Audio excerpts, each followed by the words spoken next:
بسم الله الرحمن الرحيم. Comment lire le Coran pendant le Ramadan? La question suivante fut posée au noble et très savant Cheikh Ahmed Ben Yahya al-Najmi, qu'Allah lui fasse miséricorde. Laquelle des deux manières de lire le Coran est la meilleure? Que quelqu'un lise le Coran et le finisse maintes fois complètement, ou qu'il le lise posément avec son exégèse une ou deux fois pendant le Ramadan? C'est une question qui revient chaque année, ça ou là? Pour ceux qui, un peu, alhamdoulilah, qui pensent à ça, il y en a, Ramadan, il passe et il se rappelle que les repas qu'il a eus. Wal'iyadu billah. La réponse du cheikh, qu'Allah lui fasse miséricorde, par Allah, le lire une fois avec son exégèse, et moi j'ai mis un autre pas justement, par exemple, Imam Sa'di, rahimahullah, et sa compréhension est meilleure que tu ne le lises rapidement comme cela. Et il était rapporté d'Ibn Mas'ud, qu'Allah l'agrée, un compagnon, radiyallahu anhu, ardah, le même qu'on a cité dans l'allocution précédente, lorsqu'un homme lui dit, hier j'ai lu le Mufassal. Mufassal, les ulama, ils ont une divergence entre le Mufassal. Cheikh Abdel Aziz Cheikh, il dit le Mufassal, c'est 4 juz à partir de Qaf. À partir de Qaf, surat Qaf. Hein?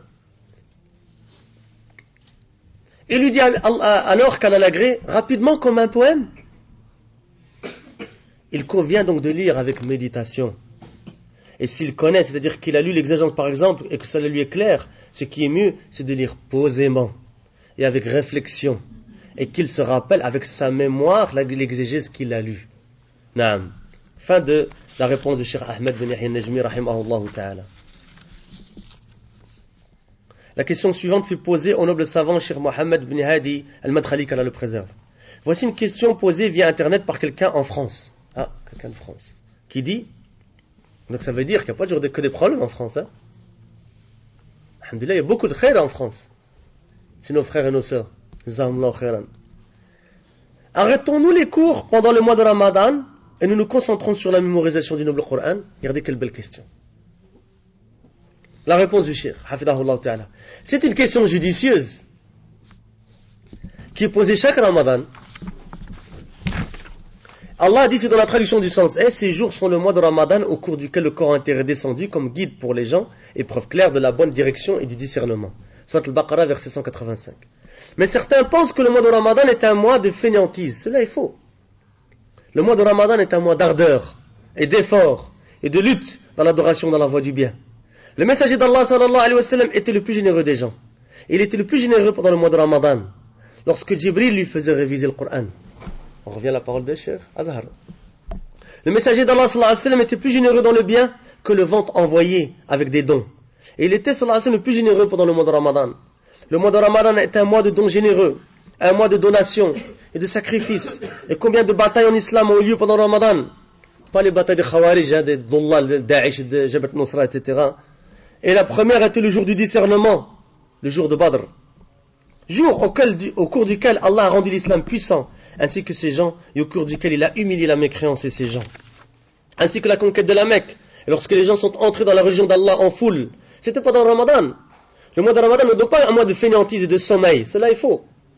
Comme certains pensent que le Ramadan, pendant le Ramadan, il se limite à la lecture du Coran. Nous disons oui, quel grand bien que la lecture du Coran pendant le mois de Ramadan. Oui, mais cela n'interdit pas la science. Et ce qui était rapporté de l'imam Malik, que lorsque le mois de Ramadan entrait, il pliait son livre Al-Muwatta, et l'accrochait et se mettait à lire le Coran, cela n'est pas authentique. Et cela n'est pas rapporté de manière authentique de l'imam Malik. Et combien de savants du hadith et de savants enseignent pendant le Ramadan? Mais il se peut que l'individu réduise cela un peu pendant le Ramadan, afin de s'occuper de lui-même par l'obéissance à Allah. Et que donc il se fixe un quota à lire auquel il n'aura aucun manquement. Tu te fixes quelque chose et tu t'y tiens. Tu n'auras aucun manquement par rapport à ça. Un quota par jour à lire. Mais il ne délaisse pas non plus le fait d'amener le bien aux gens et d'enseigner aux gens ce qui leur est bénéfique dans les affaires de leur religion et dans les affaires de leur bas monde. Mais de plus, leur enseigner lui est obligatoire s'il n'y a personne d'autre que lui dans la région. Et ça, c'est la réponse aux frères au début de Ramadan qui m'ont demandé si on allait continuer les doros pendant Ramadan. Il lui est alors interdit de délaisser l'enseignement aux gens et de les faire bénéficier et de s'acquitter des besoins des gens s'il fait partie de ceux dont les gens ont besoin. Il se doit alors de patienter en cela. Et il est récompensé pour cela, comme l'était le messager d'Allah sallallahu alayhi wa sallam. Oui, il s'occupe plus du Coran, pendant ce mois béni.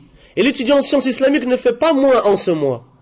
En plus de la lecture du Coran, s'il veut s'écarter du reste des sciences, en plus de la lecture du Coran, de compléter un livre d'exégèse du Coran. Qu'est-ce qu'il a dit le cheikh? Compléter un livre d'exégèse du Coran. Dans notre vie, chacun se pose la question, est-ce qu'on a fini un livre d'exégèse du Coran? Un. Dans toute ta vie, que tu aies 20 ou 35 ou 40 ou 50 ou... Hein? Je pense être plus âgé ici, ou lakin... Pense-y dans ta vie, est-ce que tu as fini une fois un tafsir du Coran? Cheikh il dit, dans Ramadan tu le finis, une fois. Et il donne des exemples après. Il dit de compléter un livre d'exégèse dans le Coran, de ce Coran, et que donc lorsque le mois est fini, il aura fini la lecture du Coran, et on aura compris l'essence. Il en aura compris l'essence. Il aura en plus de la lecture du Coran complété un livre d'exégèse, comme l'exégèse d'Ibn Kathir, ou son résumé. C'est de qui le résumé? Ahmed Shakir, rahmatullah alayh. Ou son résumé, ou l'exégèse d'Al-Baghawi. Aujourd'hui, nous avons beaucoup de manquements en ce qui concerne la lecture de l'exégèse du Coran. Aujourd'hui, nous avons beaucoup de manquements en ce qui concerne la lecture de l'exégèse du Coran. Je répète. Dans ce domaine, nous avons de la faiblesse, nous les étudiants en sciences islamiques. Allah Akbar. Qu'est-ce qu'il a dit, Cheikh? Nous les étudiants en sciences islamiques. Cheikh Mohamed bin Hadi, parmi les savants de cette époque-ci. Il convient donc que nous ayons en plus du Coran en ce mois. Si l'empressement envers l'apprentissage et l'enseignement des sciences se fait moindre, que nous ayons en plus du Coran pendant ce mois du Coran, l'exégèse du Coran. Et que donc lorsque se finit le mois, l'individu aura complété la lecture d'une exégèse de ce livre béni, et Allah est le plus savant. Naam.